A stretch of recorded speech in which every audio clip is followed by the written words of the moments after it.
உன்னை காவல்துறையினர் வந்து எத்தனை மணிக்கு வந்தாங்க? ஃபர்ஸ்ட் 8:30க்கு வந்தாங்க மேம். 8:30க்கு வந்து அவங்க எத்தனை பேர் வந்தாங்க? வரும்போது ஒரு 10 பேர் இருப்பாங்க மேம். கீழே எப்படி பார்த்தாலும் ஒரு 20 பேர் நின்னாங்க. 20 பேர் நின்னாங்க. ஆமா, காம்ப்ளெக்ஸை சுத்தி நிக்கிறாங்க மேம் போலீஸ். அங்க அந்த காம்பவுண்டுக்கு பேக் சைட்லாம் எவ்வளவு பேர் நின்னாங்கன்னு நான் பாக்கல. நான் பார்த்த வரைக்கும் சொல்றேன், ஒரு 30 பேர் வந்திருந்தாங்க. 30 பேர் வந்திருந்தாங்க. ஆமா, மொத்தமா என்னன்னு கேட்டாங்க உன்னை? என்னை வந்து விஜய் எங்கன்னு தான் மேம் கேட்டாங்க. நான் ஃபர்ஸ்ட் சொன்ன வார்த்தையை அவங்க வீட்டுல போய் கேளுங்க சார், இங்க எப்பயாவது வந்து போவாங்க, சித்தப்பா பொண்ணு சித்தப்பா பையங்கிறதுனால அவங்க ஒய்ஃப் இறந்துட்டாங்க, இங்க வந்து எப்பயாவது சாப்பிட்டு போவாங்க, ஏதாவது ஃபங்க்ஷன்லாம் இங்க வருவாங்க சார் அப்படின்னு சொல்லி நான் சொன்னேன். அதை அவங்க காதலியே வாங்கிக்கல மேம். வீட்டுக்கு உள்ளார வந்த உடனே எல்லாத்தையும் எடுத்து களைச்சு போட்டாங்க. என்னத்தை களைச்சு போட்டாங்க? எங்கெல்லாம் வந்தாங்க? எல்லா இடத்துக்குமே பார்த்தாங்க மேம். ரூம், உங்க வீட்டுல வந்து எந்தெந்த ரூம்க்குலாம் வந்தாங்க? 2 ரூம் இருக்கு மேம். ஒன்னு சாமி ரூம் ஒண்ணு இருக்கு, பெட்ரூம் ஒண்ணு இருக்கு. அந்த பெட் எல்லாத்தையும் எடுத்து பார்த்தாங்க. எல்லா திங்ஸும் அடிக்கிறத எல்லாத்தையும் தூக்கி கீழே போட்டாங்க. ஃபேன் எல்லாத்தையும் எடுத்து பார்த்துட்டு, டேபிள் ஃபேன் இருந்துச்சு அதெல்லாம் எடுத்து பார்த்தாங்க. பார்த்துட்டு தம்பி பேக் கொண்டு எடுத்து பார்த்தாங்க மேம். நீ கேக்கலையா? ஏன் இங்க என்ன வேணும்? பேசவே விடல மேம். என்ன சுத்தி எல்லாரும் நிக்கிறாங்க, எல்லாருமே ட்ரிங்க் பண்ணிருக்காங்க. ட்ரிங்க்ஸ்ல இருக்கும் போது பேசவே எனக்கு பயமா இருக்கு மேம். எங்க வீட்டுல யாருமே குடிக்க மாட்டாங்க. என் அண்ணனா இருக்கட்டும், என் அப்பாவா இருக்கட்டும், என் வீட்டுக்காரா இருக்கட்டும், யாருமே குடிக்க மாட்டாங்க மேம். அதனால எனக்கு வந்து ஒரு பார்த்தோன்னே எனக்கு ஒரு பயம் வந்துருச்சு மேம். குடிபோதையில இருக்காங்கன்னொன்னே அந்த ஸ்மெல்லே என்னால நின்று பேச முடியல. ஏற்கனவே எனக்கு நான் உடம்பு முடியாத நானு மேம். என் பிள்ளைய வச்சுட்டு நான் தனியா இருக்கேன். அவங்க பேசின வார்த்தை ஒண்ணு கூட, மொபைலாவது தாங்க சார். மொபைலை வாங்கிக்கிட்டாங்க மேம். எப்போ வாங்கினாங்க? மொபைலை வீட்டு உள்ளார வந்தோடனே எடுத்துட்டாங்க. அவங்களே எடுத்துட்டாங்களா இல்ல உங்க என்கிட்ட கேட்கவே இல்ல மேம். கேட்காம அவங்க சார்ஜ்ல ஒரு மொபைல் இருந்துச்சு, டேபிள்ல ஒரு மொபைல் இருந்துச்சு. சரி, அந்த 2 மொபைலும் உங்களோட? ஆமா, என் மொபைல் தான் மேம். 2த்தையுமே எடுத்துட்டாங்க. நான் ஒர்க் பண்ணிட்டு இருக்கேன், டேட்டா என்ட்ரி ஆன்லைன்ல ஒர்க் பண்றேன் மேம். அதுக்காக ஒரு மொபைல் எப்போதுமே வச்சிருப்பேன். பர்சனல் யூஸ்க்காக ஒரு மொபைல் வச்சிருப்பேன். 2 மொபைலுமே எடுத்துட்டு வெளில வந்து ஒருத்தவர்கிட்ட கொடுத்தாரு மேம். எல்லோ கலர் ஒருத்தவர் இருந்தாரு. யாரு நேமுமே எனக்கு தெரியாது மேம். அதுல நீங்க ஒருத்தவங்க உள்ள வரும்போது உங்க பேர் என்ன, நீங்க யாருன்னு கேட்கவே இல்லையா?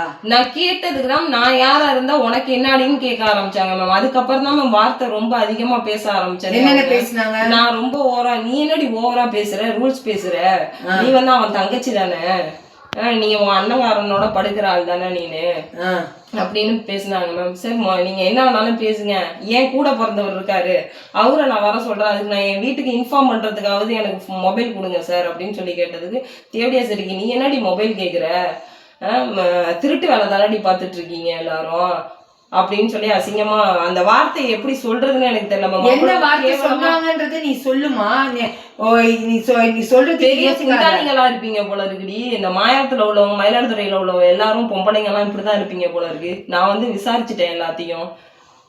துணி இல்லாம ஓட விட்டுருவேன், வீட்டோட கொளுத்தி விட்டுருவேன். வாயை திறந்தா வீட்டோட கொளுத்தி விட்டுருவேன். இது யாரும் உன் பிள்ளையா, அவனையும் சேர்த்து கொளுத்தி விட்டுரு போயிடுவேன். எங்கடி உன் வீட்டுக்காரன், உன் அண்ணனோட படுன்னு சொல்லிட்டு அவன் போயிட்டான்டி ஃபாரினுக்கு அப்படின்னு சொல்லி அசிங்கமா கேவலமா பேசினாரு மேம். மொபைல் வாங்குறதுக்காக ஹெல்த் வீட்டுக்கு போய் வாங்கிட்டு வந்துடுறேன் சார், ஹெல்த் வீட்லயாவது வாங்கி அண்ணனுக்கு இன்ஃபார்ம் பண்றேன் சார் அப்படின்னு சொல்லி ஹெல்த் வீட்டுல போய் கேட்டு நிக்கிறேன். அங்க வந்து அசிங்கப்படுத்துறாங்க மேம். யாராவது மொபைல் கொடுத்தீங்கன்னா தூக்கி உள்ளார வச்சிருவேன்.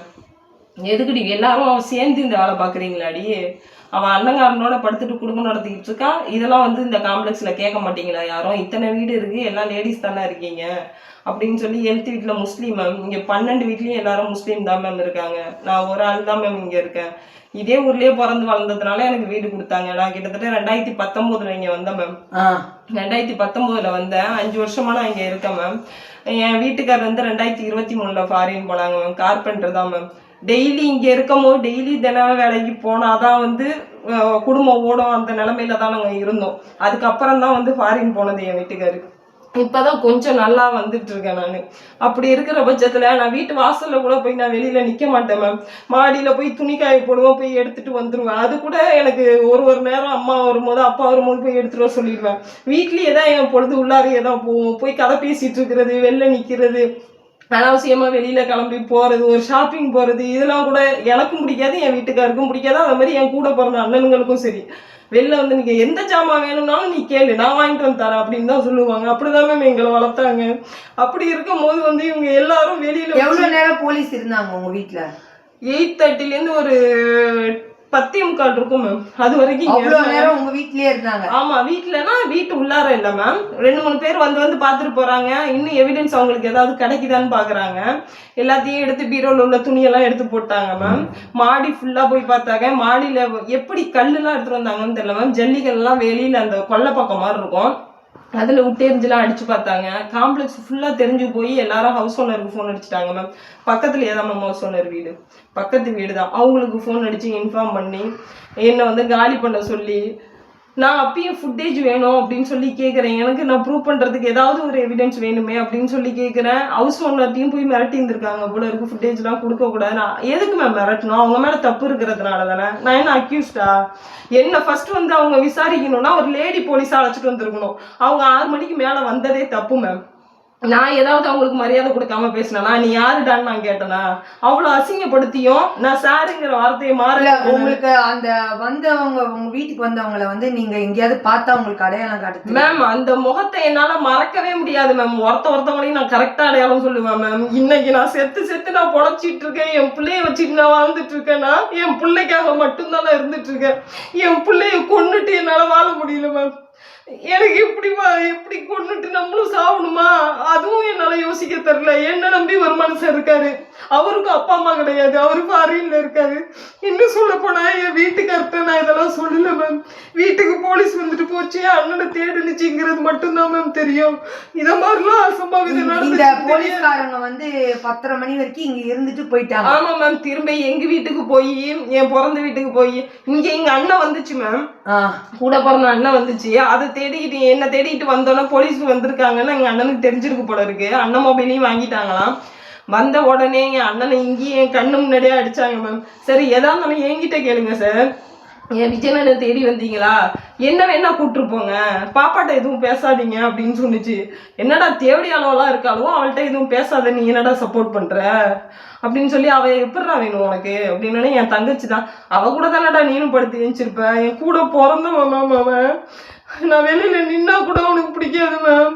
அவனை பார்த்து அந்த வார்த்தையை கேட்டு அதே இடத்துலயே அண்ணன் கதர்னா மேம், அப்படிலாம் பேசாதீங்க சார், அந்த மாதிரி பொம்பளைக்கே கிடையாது என் குடும்பத்துல அப்படின்றதுக்கு அவ்வளோ அடி அடிச்சாங்க மேம். என் கண்ணுக்கு எதிர்க்கே அடிச்சாங்க. இந்த ஃபுட்டேஜ்ல வந்து அவர் சொன்ன தரமாட்டுறாங்க மேம். கேட்டாலும் எவ்வளவோ நான் போராடி பார்த்துட்டேன். அதுக்கப்புறமா எங்க வீட்டுக்கு போய், எங்க அப்பாவுக்கு 76 வயசு ஆகுது மேம். எங்க அப்பாவை போட்டு அவ்வளோ அடி அடிச்சு, எங்க அம்மாவுக்கு 60 வயசு. அப்பா அம்மா வீடு எங்க இருக்கு? இங்கதான் மேம், பக்கத்துல அஜித் நகர்னு ஒரு ஏரியாவில் இருக்கு மேம். இருக்கிற நீங்க இந்த வீட்டுல இருந்து பக்கம் தான்? ஆமா மேம். எங்க அண்ணனுக்கு அலைன்ஸ் பார்த்துட்டு இருக்காங்க மேம். அதுக்காக சொந்த வீடை விட்டு இங்க மாறி இருப்போம் கொஞ்ச நாளைக்கு அப்படின்னு சொல்லி வீடு கட்ட போறாங்க மேம். அதனால வாடகை வீட்டுல இருக்காங்க மேம் அம்மா. அம்மா அப்பா அண்ணன் 3 பேர் அங்க. ஆமா மேம். சிஸ்டர் ஒருத்தவங்க இருக்காங்க வீட்டுலதான். இல்ல மேம், ஆமா வீட்டுலதான் இருக்காங்க. அவங்களையும் போய் உள்ளார கதவை திறந்த உடனே ஏறி குதிச்சு அவ்வளவு பேர் இங்க வந்தவங்க எல்லாருமே போயிருந்திருக்காங்க. ஓ, உங்க வீட்டுக்கு வந்தவங்களா அதுக்கப்புறம் அங்க? ஆமா மேம். இங்க வந்ததை விட அங்க இன்னும் போது அதிகமா மேம். இங்க இருந்தே அண்ணனை அடிச்சு இழுத்துட்டு போயிட்டாங்க மேம். வேன்ல ஏத்திட்டு போயிட்டாங்க. அண்ணனை வேன்லயே உட்கார வச்சுட்டு மத்தவங்க எல்லாரையும் போய் வீட்டுல அப்பாவை அவ்வளவு அடி அடிச்சு, அப்பா காலில் விழுந்திருக்காங்க, என் பொண்ணை விட்டுருங்க அப்படின்னு சொல்லி என் அக்காவை கிட்ட போய் தோட போயிருக்காங்க. அசிங்கமா கேவலமா பேசியிருக்காங்க. மாமா பையன் அங்கதான் மேம் வந்திருக்கான், சின்ன குழந்தை ஒருத்தவன். அவனையும் அசிங்கப்படுத்தி அவனை கூப்பிட்டு விசாரிச்சு, என்னடா அவன் விஜயமாமா இங்க வருவானா அப்படின்னு கையில ஒரு வாழைப்பழத்தை கொடுத்து மேம் கிட்டத்தட்ட 1 மணி நேரம் விசாரிச்சிருக்காங்க மேம். வெளியில வாசல்ல வச்சு. அங்க போகும்போது மணி 12:30 மணிக்கு போயிருக்காங்க மேம், ராத்திரி. ஆமா, 12:30 மணிக்கு போய் பக்கத்து வீடு மேம். இதான் வீடு, எங்க அம்மா வீடுனா பக்கத்துலயே இருக்கு, ஒரு செவரு தான் இருக்கும். பக்கத்துலயே ஹவுஸ் ஓனர் வீடு. அவங்க வீட்டு கதவை தட்டி, இதெல்லாம் கள்ளக்கடத்தல் குடும்பம், எல்லாமே வந்து பாலியல் தொழில் பண்றாளுங்க, இவ்வளோலாம் எதுக்கு நீங்க இங்க வச்சிருக்கீங்க அப்படின்னு ஹவுஸ் ஓனர்கிட்ட சொல்லி, அவங்களாம் அப்படி கிடையாது சார், 4 மாசமா இங்க இருக்காங்க, ஊர்ல உள்ளவங்க நான் விசாரிச்சு தான் நான் வீடு கொடுத்தேன், எனக்கு அப்பையிலேருந்தே அவங்க எல்லாம் தெரியும் அப்படின்றதுக்கு, இனிமே உங்களுக்கு தெரிய வரும் பாருங்க, எல்லாம் நடிச்சிருக்காளுங்க அப்படின்னு சொல்லிட்டு அப்பாவை போட்டு அவ்வளோ அடிச்சு அவங்கள பிடிச்சி இழுத்துட்டு போய் எங்க வச்சிருந்தாங்கன்னே எங்களுக்கு தெரியாது மேம். தல்லாகுளம் ஸ்டேஷன்ல தான் இருக்காங்கிறதே எனக்கு 2 நாளைக்கு அப்புறம் தான் தெரியும். அப்பாவும் அண்ணனையும் கூட்டிட்டு போயிட்டாங்க. அண்ணனா சித்தப்பா பையன் திரும்ப என்ன 1:30 மணிக்கு அப்பாவையும் அண்ணனையும் அழைச்சிக்கிட்டு வேளாந்தரல் போய் விஜயண்ணன் சொல்றேன்ல மேம், அவங்க கூட பிறந்த தம்பி முத்துகிருஷ்ணன் மேம், அவங்களும் அவங்க ஒய்ஃப் மட்டும்தான் இருக்காங்க, குழந்தை கிடையாது அவங்களுக்கு. அவங்கள வீட்லயே போய் அடிச்சு காதுல ரத்தம் வந்து அவங்கள பிடிச்சி இழுத்து வேலையில ஏத்திட்டு போயிருந்திருக்காங்க மேம். தஞ்சாவூர் வரைக்கும் அடிச்சுக்கிட்டே போயிருந்திருக்காங்க மேம். யார? அருளண்ணனையும் முத்தண்ணனையும். அருளண்ணன்றது உங்க அண்ணனா? ஆமா மேம். என் கூட முத்தண்ணன் வந்து அவங்க விஜயோட தம்பி மேம். தம்பி. போட்டு விஜய் எங்கடான்னு கேட்டா அவ்வளோடி அடிச்சு தஞ்சாவூர் வரைக்கும் அடிச்சுட்டே போயிருக்காங்க மேம். எல்லாருமே ஃபுல் போதை. ரயில்வே கிட்ட போய் அங்கேயும் போய் கீழே இறங்கி போய் குடிச்சிட்டு வந்து வேனில் உட்காந்துருக்கும் போதே சைடில் அந்த ஜன்னல் மாதிரி இருக்கும்ல மேம், அதால செருப்பால் அடிக்கிறது, கீழே இறக்கி விட்டு செருப்பால் அடிக்கிறது. இது எல்லாமே எப்படி எனக்கு தெரியும்னா அப்பா சொல்லி எனக்கு தெரியும். 2 நாள் கழிச்சு தான் அப்பா விட்டாங்க. அப்பா சொல்லி தான் எனக்கு தெரியும். அவ்வளோடி அடிச்சு தம்பி விட்டான். அண்ணன் இல்ல மேம், அண்ணன் உடல மேம். இன்னும் அங்கதான் மேம் வச்சிருக்காங்க. ரிமாண்ட் பண்ணிட்டாங்க மேம். கரெக்டா 15ஆம் தேதி நைட்டு ரிமாண்ட் பண்ணாங்க மேம். உங்க அண்ணன் இன்னும் பெயில்ல வரவே இல்லை மேம். இன்னும் பெயில் கிடைக்க மாட்டேங்குது மேம். யாருமே இதுல அக்யூஸ்டே கிடையாது மேம்.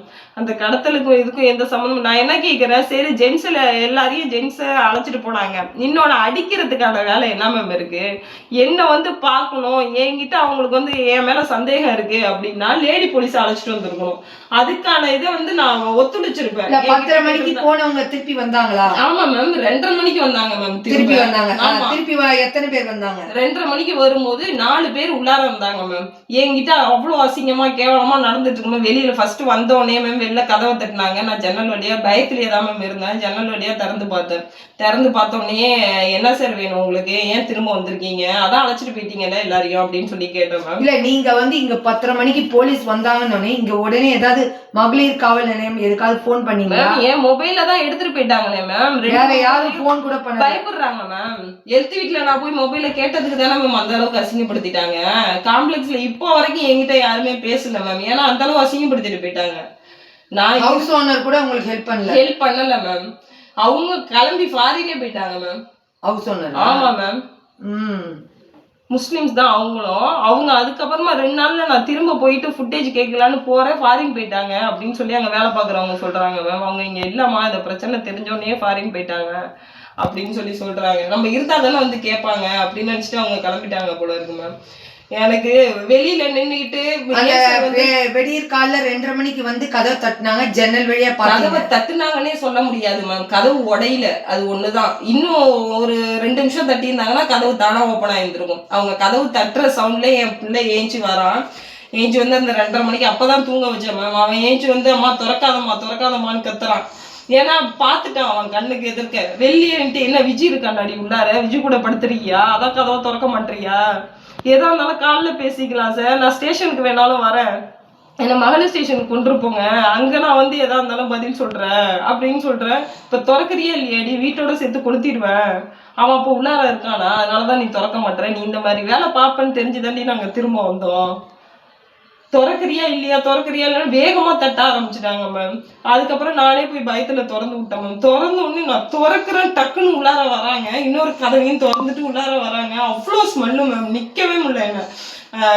அவ்வளோ ஒரு மாதிரி வாமிட் வரா மாதிரியே இருக்கு. உள்ளார வந்தோடனே என்ன பண்றாங்க, இந்த ரூம் கிட்ட தான் இங்க ஒருத்தர் வந்து என்ன பண்றாரு, வேஷ்டி போட்டிருக்காரு, வழுக்க மண்டையா இருந்தாரு ma'am, blue colour dark blue shirt ma'am. அவரு வந்து நின்றுக்கிட்டு, ஒரு வாரமா நாங்க வீட்டுக்கு போலடி, யாரும் வந்து என் கூட படுக்க மாட்டாளுங்க, என் பொண்டாட்டிங்கெல்லாம் அவங்கவுங்க பொண்டாட்டி யாரும் படுக்க மாட்டாங்க, நீ வந்து படுக்கிறியா, நல்லா தானே இருக்க, இத்தனை நாளும் உன் அண்ணன் கூட படுக்கிற, என் கூட படுக்கிறியா நீனு அப்படின்னு அசால்ட்டா கேட்குறான் மேம். அவன் நான் பிள்ளைய அவ்வளோத்தையும் நான் வாங்கிக்கிட்டு பிள்ளைய வந்து எதுவும் பண்ணிடக்கூடாது அப்படின்ட்டு அவனை ரூமுக்கு அமுச்சு விட்டுட்டு நான் அந்த கதவை சத்திட்டாங்க, நீ வெளில வராதப்பா அப்படின்னு சொல்லிட்டு அந்த ரூம் வாசல்லையே நிற்கிறேன் மேம். முன்னாடி உள்ளார அவனை அனுப்பி விட்ற, அப்போ உள்ளார அங்கே அவன் இருக்கானாடியே அப்படின்னு சொல்லிட்டு ஒருத்தன் உள்ளார போய் பார்த்துட்டு பிள்ளைய பிடிச்சி இழுத்து என்ன, அதுக்கு முன்னாடி ஒருத்தன் என்ன பண்ணிட்டு அங்கே சோஃபா கிடக்கு மேம், பின்னாடியால நைட்டிய சுருட்டி பிடிச்சி ஒரே தள்ளா மேம். எங்க தள்ளா? சோஃபால மேம். சோஃபால தள்ளோடனே நான் போய் குப்பரக்க விழுந்துட்டேன் மேம். அதுல இன்னொருத்தன் வந்து பட்டனை கழட்டிட்டு கிட்டக்க வரான் மேம். கிட்டக்க வந்து இவன் நல்லா தானடா இருக்கா, இவளை முடிச்சிருவான், அங்க ஒருத்தி இவ தங்கச்சா அக்காவா, அவளை போய் தூக்கிட்டு வாங்கடா. 2 பேரையும் சும்மாவே விடக்கூடாது, அப்பதான் அவனுக்கு அந்த கஷ்டம் தெரியும், அவன் மறக்க மாட்டான். அதை விஜய் தானா வருவான், இவ்வளோ 2 பேரையும் ஏதாவது பண்ணோம்னா தானா வருவான்டா அவன். அவனுக்குள்ளேயே பேசிக்கிறானுங்க மேம். இன்னைக்குதான் நான் அவன் இவன் சொல்றேன். இத்தனை நாள் அன்னைக்கு நான் பேசும்போது ஏன் சார் இப்படி பண்றீங்க அப்படின்னு தான் கேட்டேன். என் புள்ள இருக்கான் சார், இந்த மாதிரி நீங்க தான் சார் வந்து எங்களுக்கு பாதுகாப்பா இருக்கணும், நீங்களே இப்படி நடந்துக்கிறீங்களே சார், லேடிஸ்ட போய் இப்படி நடந்துக்கிறீங்க அப்படின்னு. என்னடி ரூல்ஸ் பேசுற அப்படின்னோன்னா எனக்கு கோவம் வந்துருச்சு மேம். நான் உடனே சொன்னேன், ஆம்பளத்தனத்தை வந்து லேடிஸ்ட காமிக்காதீங்க சார், உங்களால பிடிக்க முடியும் அப்படின்னு நினைச்சு நீங்க விஜயை பிடிங்க. அக்யூஸ்டா இருந்தாருன்னா அந்த வேலையை வந்து நீங்க சரியா பார்க்காம உங்களால முடியலங்கிறத வந்து நீங்க ஒரு வாரமா தூங்கல, பசி தூக்கமும் இல்லை அப்படிங்கிறதுக்காக வந்து ஏங்கிட்ட அந்த கோவத்தை காமிக்கிறீங்க நீங்க. இது நியாயமா சார்? இதுக்கெல்லாம் நீங்க பதில் சொல்ற மாதிரி இருக்கும் அப்படின்னு சொன்னேன். என் உயிர் இருக்கிற வரைக்கும் இதுக்காக நான் போராடுவேன் சார் அப்படின்னு அவன்கிட்ட நான் சொன்னேன் மேம். இவ ரொம்ப ஓவரா ரூல்ஸ் பேசுறாடா, இவளை இங்கேயே வச்சு முடிச்சிடணும் அப்படின்னு நானுங்க மேம். கிட்டக்க வர போற டைம்ல என் பிள்ளை கிட்டக்க வரான், நவுந்து போறியா இல்லையாடான்னு பிடிச்சான் அவனை ஒரே தள்ளு மேம். அவன் கீழே போய் விழுந்தா அவன் அந்த கத்துற எங்க அம்மாவை விடுங்க எங்க அம்மாவை விடுங்கிறான். மாமன் கூட தானே படுத்து கிடப்பா இந்த நேரமாவ. அவளுக்கு என்னடா சப்போர்ட் பண்ற, இவளோடலாம் இருக்காத, நீ வீணா போயிடுவ, நீ போலீஸ் ஆகு, அப்பதான் நீ நல்லா இருப்ப. அவன்கிட்ட பேசிட்டு இருக்காங்க மேம் போதையில. அவன் வந்து அந்த வேட்டி போட்டிருந்தான்ல மேம், அவன் சொல்றான் என்னால அடக்க முடியல, இப்படியே சொல்றான் மேம், என்னால அடக்க முடியல, என்னோடதான் பாருடி நீனு அப்படின்னு சொல்லி வேட்டியை தூக்கி காமிக்கிறான் மேம். தூக்கி காமிச்சு என்னால அதை ஏத்துக்கவே முடியல மேம்.